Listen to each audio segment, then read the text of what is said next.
So today we're going to talk about from skin to brain, the science of the super patch.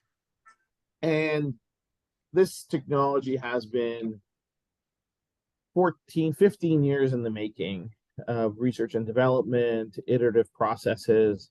There has been an incredible product roadmap that's gotten us to today, and we're going to talk about all of that, but we're really going to talk about the underlying science, the underlying theories and mechanisms that allow us to have such a profound technology.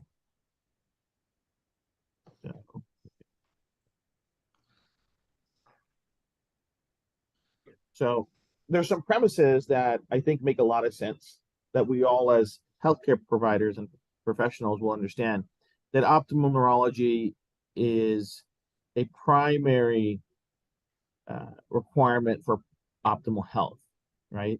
Our body functions at optimum efficiency when the networks managing our body and mind are in balance. And the autonomic system is a part of that peripheral nervous system responsible for regulating all of those things that we don't think about, right? So we don't think about walking, we don't think about standing, we don't think about breathing, we don't think about consciously managing our pain. And all of these things happen through a very complex communication loop, neural networks that regulate the different various processes without actually thinking about them.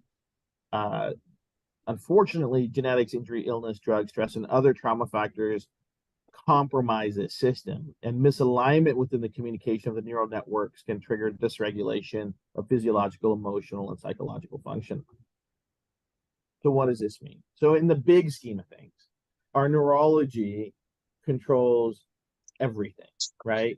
So every physical, biological, chemical, emotional, psychological function in our body has a neurological regulation to it. There's a neurological control, a neurological, call it a program that regulates all those different things in our physiology. And if we look at the pyramid of our physiology, we have the biophysics, the ambulatory, our limbs, all those things that involve movement, standing posture. Above that is our biology. Above that is our biochemistry. And above all of it is our central nervous system, our neurology. And our CNS can impact all three of those things at the same time or independently. And there's usually a cascade of wellness. If the CNS and our mind is working, if healthy neurology, we're going to see a cascade of wellness. If there's something off in our CNS, something off in our neurology, we're going to see a cascade of problems, right? And I think we've all seen that as healthcare providers, where one thing leads to another thing, leads to nothing, and then all of a sudden somebody's in bed and they can't get out. But I think these are all table stakes of us understanding what makes our technology and what makes the science so profound, right? So how does our neurology impact our health? Optimal neurology equals optimal function. So when our neurology is optimized, when it's operating at its best possible level, whatever that level is for each individual, we're gonna have a pain-free life. We're gonna have more energy. We're gonna have the best possible sleep. We're gonna have better mobility, more vitality, more strength. We're gonna have better posture and stability. Cognitive performance is gonna be optimal. We're gonna have a less stressful experience during the day.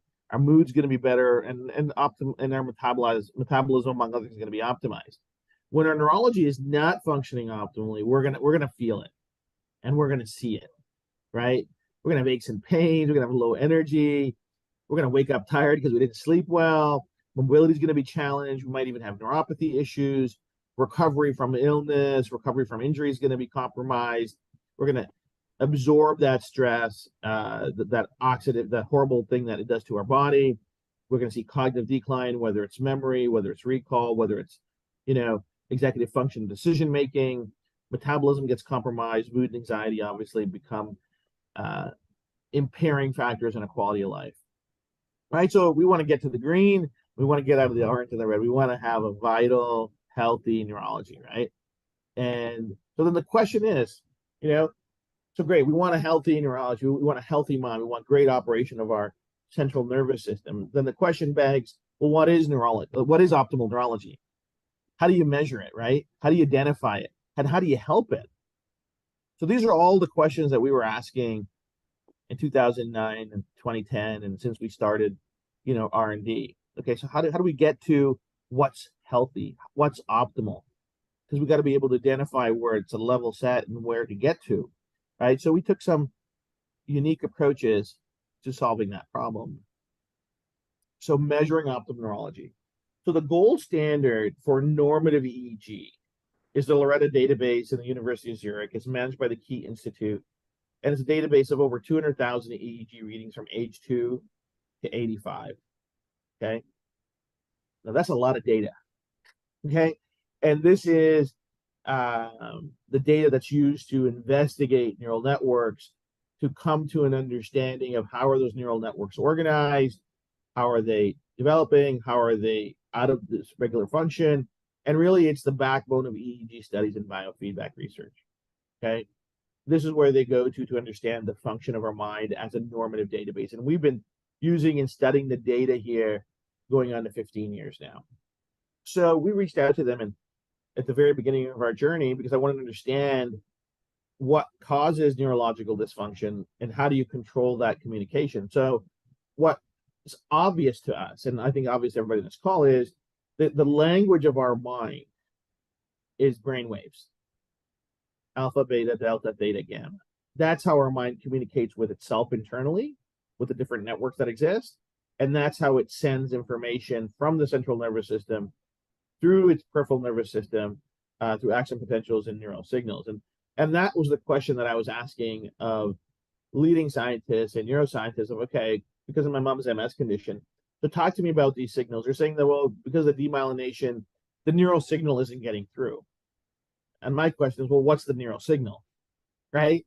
You keep saying that, oh, the water's not getting through the pipes. Well, talk to me about the water. Talk to me about that information. And what became abundantly clear was that in 2009, 2010, 2008, our understanding, the world's understanding, science's understanding of the neural code was very rudimentary. We knew something was happening, and then we could see the brain waves, but it wasn't clear enough in terms of actually how the communication happened and what was the actual bits and bytes of information. But we knew the data was there, so we had the data to start working on it. And what did we do from that point? So our approach to understanding, so we developed some proprietary algorithmic analysis tools. So basically, I'm a geek.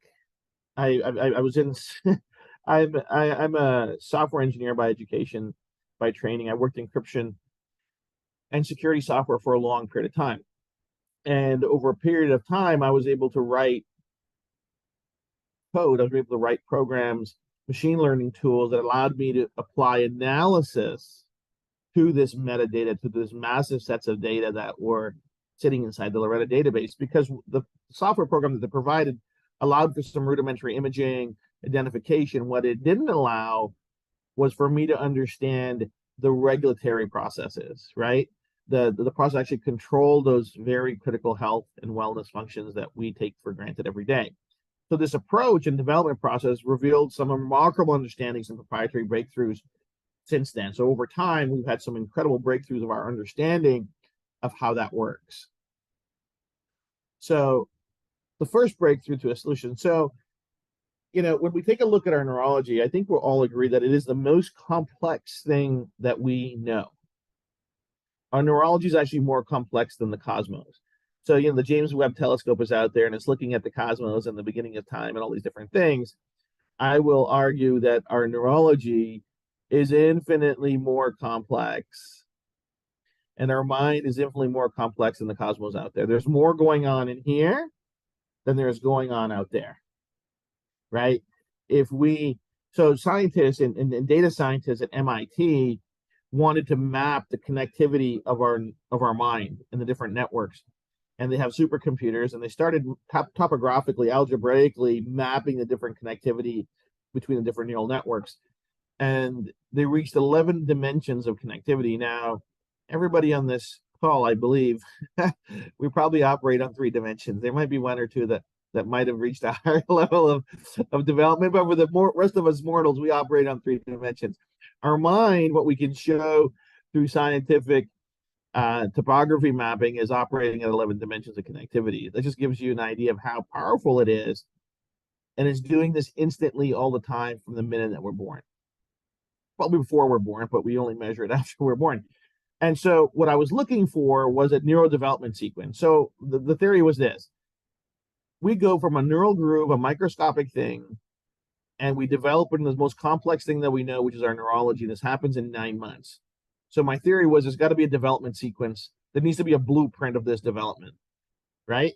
The neurology is developing. It's telling itself what needs to happen. The neural groove becomes our brainstem. The brainstem becomes central nervous system. The spinal column pops out, and all this amazing neurology in peripheral nervous system completely develops in 9 months. There has to be a blueprint, and that blueprint's going to be expressed, has to be expressed as brainwaves because that's the language of the mind. So I was looking for this development sequence, right? And over a period of 3 years, we finished the coding. In another 3 years, we were able to find the neurodevelopment sequence that I believe leads to the development of this different autonomic functions that we take for advantage. So this is proprietary information. This took years and years to find and develop and to fine tune. We don't share this information because this really is the core understanding and intellectual property that we have. So, but that wasn't enough. So once we understand that we have this blueprint, this development sequence, we have to agree that there needs to be a regulatory process that controls that blueprint. It's like having a blueprint for a house. Great, we got a blueprint for a house. We also need a site supervisor to make sure that's being built the correct way. Our neurology might, and this is all thinking like an engineer, that yeah, we have this code is doing a bunch of calculations, but there needs to be a checksum to make sure those calculations are happening correctly. And that's what the next development was, the next breakthrough was a neuroregulatory process that if there's these development sequences, there also need to be regulatory processes that govern the development of these sequences. And we were able to decipher and decode these processes as a set of complex neurosignals. Again, another few years of development and R&D over the last, not a few years, 12 years, to develop these and to deduce these different regulatory processes for things like pain management, sleep management, mobility, vestibular response, stress management. All of these have neuroregulatory processes that we've deduced that are set of very complex sine waves that we've deduced that regulate these different processes. And this is because of the software that we developed. This is because of the R&D that we've developed, and this is because of the measuring and the evaluation that we can do with generally accepted products out there. So when we measure this change and we measure these things, we're using, number one, the data that's already there. But when we measure it against new data, we have this comparative that shows us the changes that we're making. So we use FDA registered EEG sets, we use FDA registered software to prove our concepts. So how do we fix it? So remember we talked about at the beginning that these programs, these neural networks get stuck, compromised, damaged. And the reality is, so how do we assist those? How do we correct them and get them back to factory reset? How do we get them back to operating at a normal function or an optimal function, right? And the best way to do that, to correct neural signals, would be generate a non-invasive process that could greatly compensate those dysregulated signals, right? So remember, these are just waves. And if we want to influence waves, we have to rely on interference, wave interference. It's just interference math. You have constructive interference and you have destructive interference. Constructive interference is when you can introduce a new signal to a previous signal, just waves, that'll help correct or amplify its function. A destructive signal is one that comes in and actually flatlines and it makes it zero. So we want to know, how do we affect and correct those complex signals and get them back to normal function? And the best way that we figured out was to generate compensatory signals to do that. So how do we do that? What options do we have? So how do you generate compensatory signals to our body? We can send electrical shock through our system. Hopefully that might do something. It's quite painful. There's new developments of transcranial stimulation. Many of you might have seen that, where they put a headset on your head and they're blasting frequencies into our cranium, hoping to reset something. There's neurofeedback technologies where you're watching things and the information is coming through your mind and you're doing different activities, trying to retrain and trigger neuroplasticity. There's invasive processes where neural implants are planted into our body, into our spine, into our skull, or into our vagus nerve to stimulate to get a response. But the reality is our body is already receiving tons of information through our peripheral nervous system without any extra energy. So our eyes are receiving information, right? photons of light are coming in, and magically our neurology, our mind is organizing those photons into images, and it's stereophonically, coordinating the sound that's coming together. I mean, we're already doing some magical things with our sight and our sound, but there's an immense amount of information also coming through our skin. Our skin is number one of the largest organs in our body. It used to be the largest organ. Now they found another set of fascia underneath our skin, which actually connects all of our different organs together. Now that is the largest organ that they decided. But the skin is pretty pervasive in terms of sending information to our mind. And that's what we looked at in terms of how do we send signals to our mind. So, our goal was, can we do that? Can we send that signal to our mind? And there is a ton of research out there that says that haptic perception, vibrotactile stimulation, would reduce the flight or fight sympathetic response when it isn't needed, allowing the body to rapidly restore to its natural homeostasis or balance, right? And so what's great is, Susan, at the end of this presentation, I'm going to send you this deck, and it's got all the research reference at the back, so everything that I say. So for all of us keeners out there that like to read it, you guys can have a blast. It makes for a wonderful weekend of reading those 67 research papers. But what it does is that these are things that we might or might not know, we can take for granted. But this research already says that, hey, skin stimulation can really affect our neurology, right? So this is what we started evaluating and started looking at. And so there's a couple of things that we're harnessing. We're harnessing sensation, we're harnessing perception. And research has expanded on this idea of haptic perception and proposed a more extensive theory called the pattern theory of haptic perception. This theory explains how the brain interprets information from the entire somatosensory system as a whole. So it says that when we feel a sensation on our skin through a specific pattern of nerves that are activated, it's eventually decoded by the brain. So basically, it's proposing that the different skin cells, the different free nerve endings, the different receptors can collaboratively generate very complex signals that are interpreted by our mind. And this theory was first hypothesized as a study on pain and its perception, but it's expanded beyond that our brain can actually recognize very specific patterns and combinations of receptors, and that there are no unique or specific circuits for any distinct sensation. So in English, what that means is our mind will recognize any sensation once it's perceived it, no matter where it is specifically on the body. So in layman's terms, if somebody pinched you on your hand, on your arm, you would also feel the same sensation when somebody pinched you on your back. At a higher level, if we were all in the room, we did an experiment, Susan, you and I've talked about before. If we were sitting side by side and I said, hey, listen, close your eyes for a minute and put out your hand. And I drew the number 8 on your hand and asked you what I drew on your hand, you say, well, you drew the number 8. Now think about that. Somehow your skin was able to perceive that slightest touch and send the neurosignal for the number 8 to your mind. And your mind will recognize that 8. It would say, oh, that's the number 8. This is what it is. And all the relationships we have with that number. Doesn't matter what we do. It could be 4, could be 3, could be A, could be B, could be whatever. And our skin will be able to coordinate that information, send it instantly to our mind to recognize it, right? Just like if your eyes were still closed and I put this pen in your hand and I say, what's that? You'd say it's a pen. So our skin's ability to send complex signals to our mind, which can recall, decode, interpret it, is unlimited. What we're sending with our patches, so here we have our patch. So I'm going to pull this up the screen. So with our patch, we see those ridges on it, okay? Those ridges are very precise. And when they come in contact with our skin, they're also, instead of the number 8, they're sending this signal. This signal is already pre-programmed in our mind, okay? Because our pain regulation is already pre-programmed. It's the same for all of us. And so all we're doing is reproducing the normative signal that we need for optimal pain performance. If this was the pain patch, this is the defend pad actually. So that's what we're doing.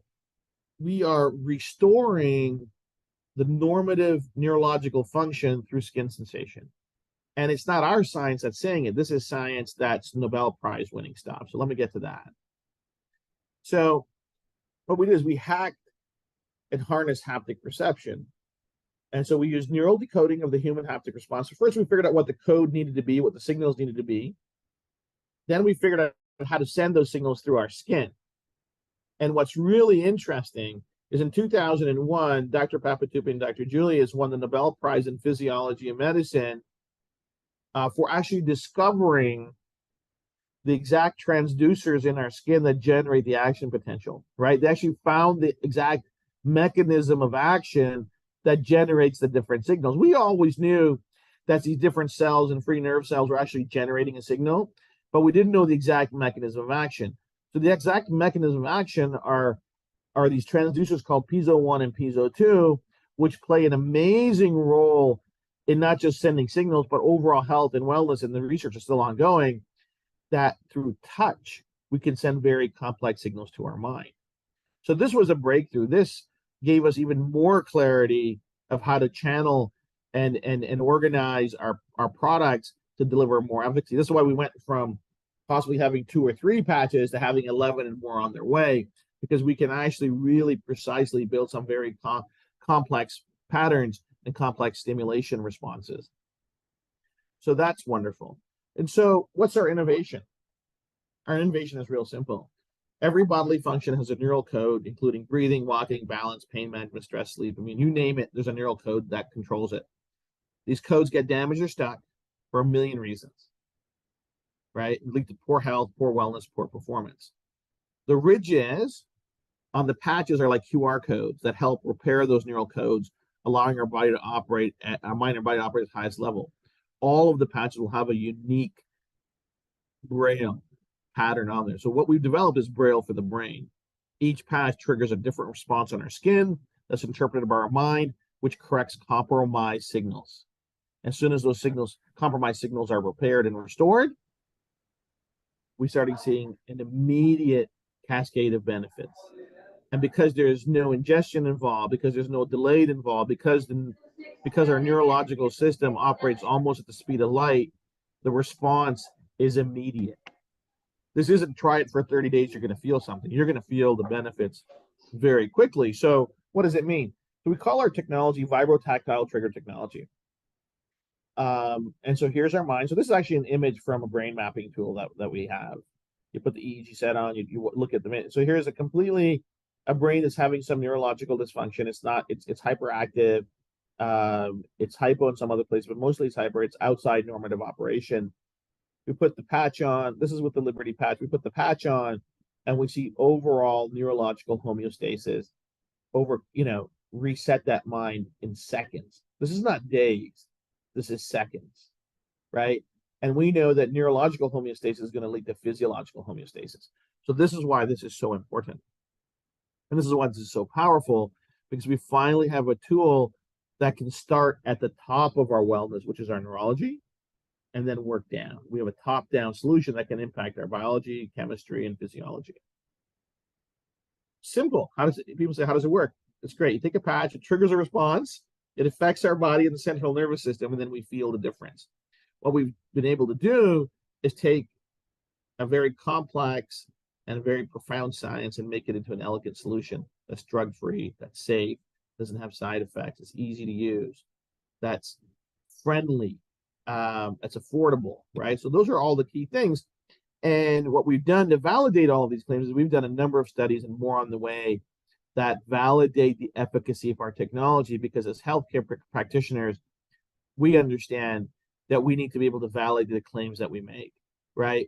So this isn't saying, hey, trust me. This is like, we've done the work, we've invested in the R&D, we've invested in the proof of it and the validation of it. So we can say we have improved power and strength. We can say we have improved balance stability. We can say we have improved pain and discomfort management. We have improved neural wellness. We have improved sleep. We have improved cognitive performance. We can say all these things because we've done the work and done the science and done the research to validate the claims that we make, which gives us an undeniable opportunity and unassailable advantage in the world of marketing, right? Because we've spent 12, 15 years making the best possible product. To make it the best known, these are table stakes. These are things that need to exist, of validation, proof, right? Because we all know that healthcare practitioners are not going to recommend a product that they can't say, hey, by the way, the study's been done, it's safe, it's valid, and it's registered, right? And so what is that? Why is that important? So these are just some fun facts. You know, our Liberty Patch is $1 million patch that can help anyone live longer. So studies show that the Liberty Patch technology improves strength and balance. Enhanced balance and grip strength are recognized as biomarkers for longer living. They're actual proven biomarkers for longevity. So Liberty Patch really is a new frontier in the battle for vitality, energy, and longevity. Live longer and healthier now and reverse aging with Liberty Patch. So this is what happens. You put the Liberty Patch on, our balance stability improves by 31%, and our grip strength improves from 10 to 20%. Instantly, in seconds, not a week, not a month, not a year later.